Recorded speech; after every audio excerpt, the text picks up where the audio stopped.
As you already may be aware, Pluto re-entered Aquarius today.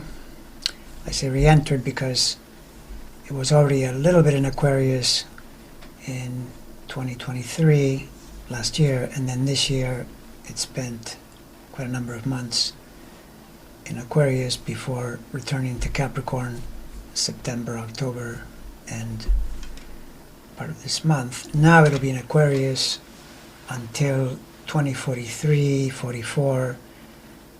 44 at the beginning of the year, it's in Pisces, the next sign for good. So this means about 19 years or so it'll be in Aquarius from this point forward.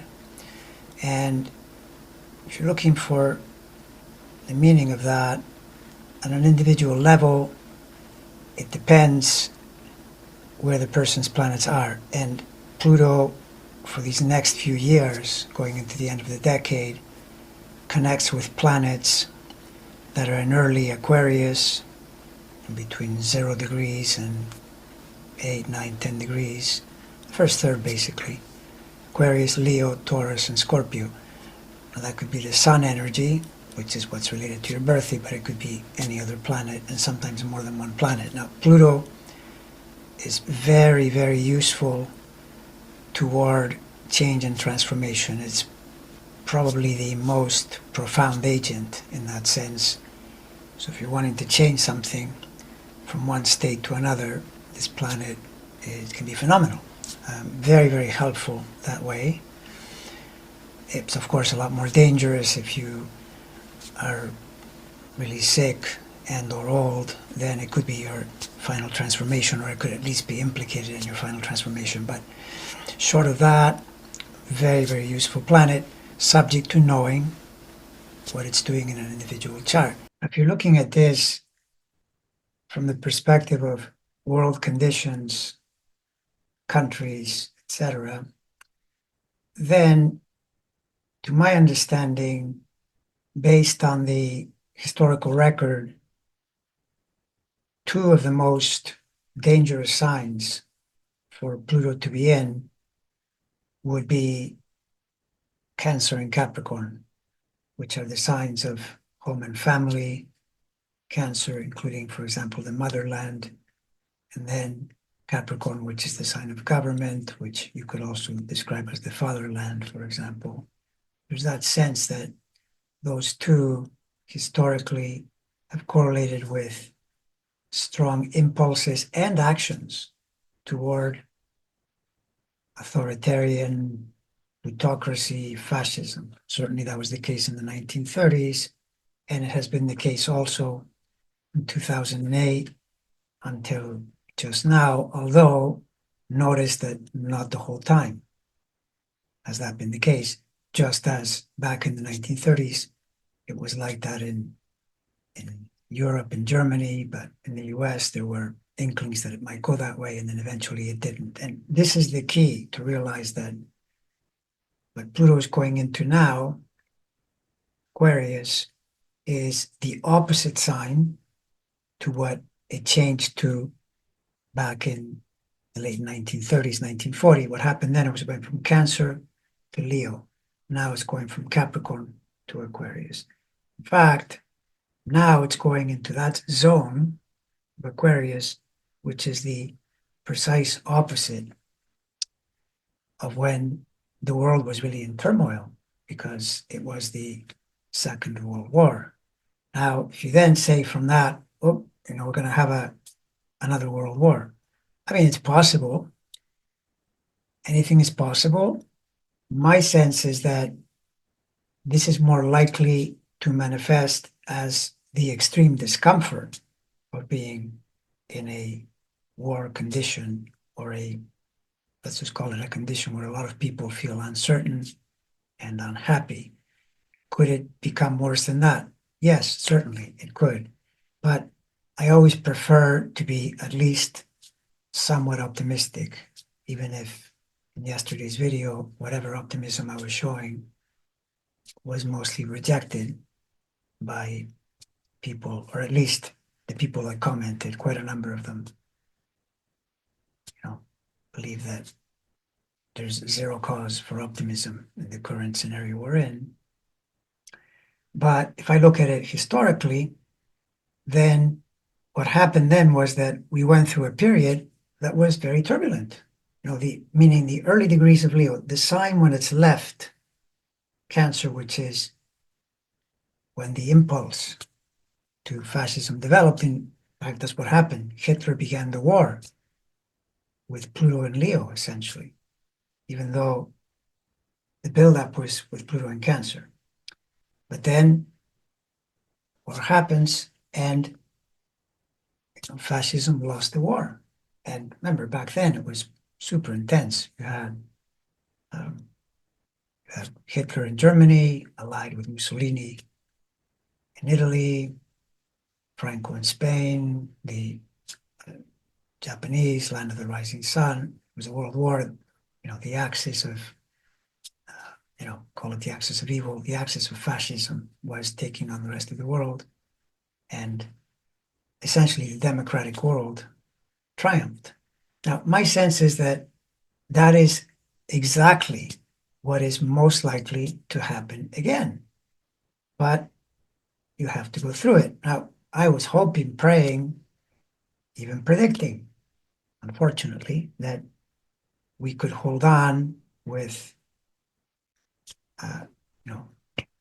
Kamala Harris as president, and it would have been difficult regardless, based on where literally all the outer planets are, because you've got Uranus and Neptune. I've already talked about how key they are, but let's face it, Pluto is part of the mix now as well, and so is Eris. So there's a lot of action there, but now it may not be that way. It may turn out that we may have to face another 4 years of the GOP, and the GOP is definitely displaying some pretty fascistic impulses. There's no question. So, point being, though, that just like back then, the cycles change. In fact, one of the cycles that is remarkably similar is the traveling Pluto-Uranus, because back then, Pluto goes to those early degrees, and then the Uranus return happens. Uranus return means, in the US at least, it means the return to where it was at the birth of the country. And it was pretty coincident with that return. The new era began post-World War II, which was obviously better than prior to that, because remember that one thing to say, you've got the war, the 10 years before that, there was the Great Depression, things got a little better, but not that much better. It was a rough time. That period was rough. And the period we've been in, if we take out the Obama years, since 2016, the last 8 years have been very uncertain. And now it's liable to continue. In fact, it'll continue, in my opinion, regardless who assumes power. That's how I see the Pluto situation and the combination of all the planets. But more importantly, the key is that as we go toward the next 2 years, the next 4 years, we move toward that Uranus return, which is a new direction. Right? And I tried to say this yesterday, but I guess it didn't land. And, to me, it is cause for optimism to think that a new cycle of something is happening after, something else happens, like meaning, okay, so Pluto is going through, then in 2028, the Uranus returns. And those cycles almost always, if not really pretty much always, correlate with new energy, new directions, right? And so, bottom line, we simply have to go through it.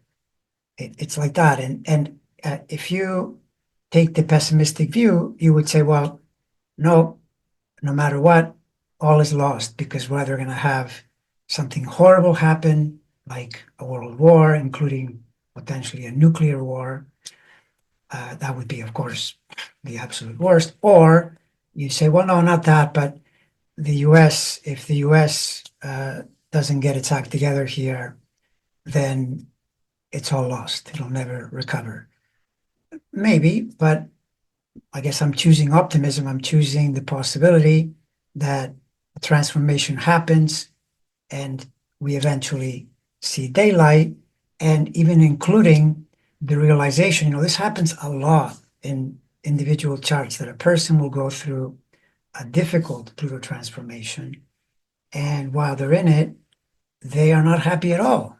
They would rather not be there as the change is happening. But then when they reach the other end, they realize that it all had meaning, and that had they not gone through it, they wouldn't be where they are at that point once the transformation is complete. And my suspicion is that we are living through that very thing in the US, and we will arrive at the promised land, or at least, let's call it the relative promised land, because there's no utopia. The thing is, if you think of the Second World War period, and you say, well, when they were fighting, of course, that was beyond awful. But even if after that things improved, we had the baby boom, etc., lots and lots and lots of people would still be unhappy with some circumstance in their life, if not perhaps their entire life, and so forth. So it's not a promise of utopia, but just the promise of better can emerge following these cycles. That's what astrology is. You just see cycle after cycle after cycle, and you see how history repeats itself, or as they say in the adage, it doesn't exactly repeat, but it rhymes. It has that feeling. And here's where, when I see Pluto doing let's call it work, or putting you in a tough spot like we are now, regardless of who is in charge, because the Pluto is there regardless. So then you look ahead and you see the Uranus cycle. Uranus is a very independent, individuated energy. I would say it would be probably the most hostile planet to ideas of autocracy, government control, uh, authoritarianism, that whole bit. That gives me hope that we can get there. But, if I said to you, this is going to be a few weeks, a few months, a year, 4 years is a long time, right? And so I understand that it can be obviously very dispiriting, very challenging, assuming that it turns out that we have to face 4 years with the GOP in charge. All right, that's all for now. I'm going to be doing more on Pluto, because there's more to it. There are more subtleties, including explaining some of the previous cycles, where it's been, and the kinds of changes that it brings, and so on. But in the meantime, this is the biggest kernel around what we're going through, and what it means for individuals, and what it means for the country and the world as a whole.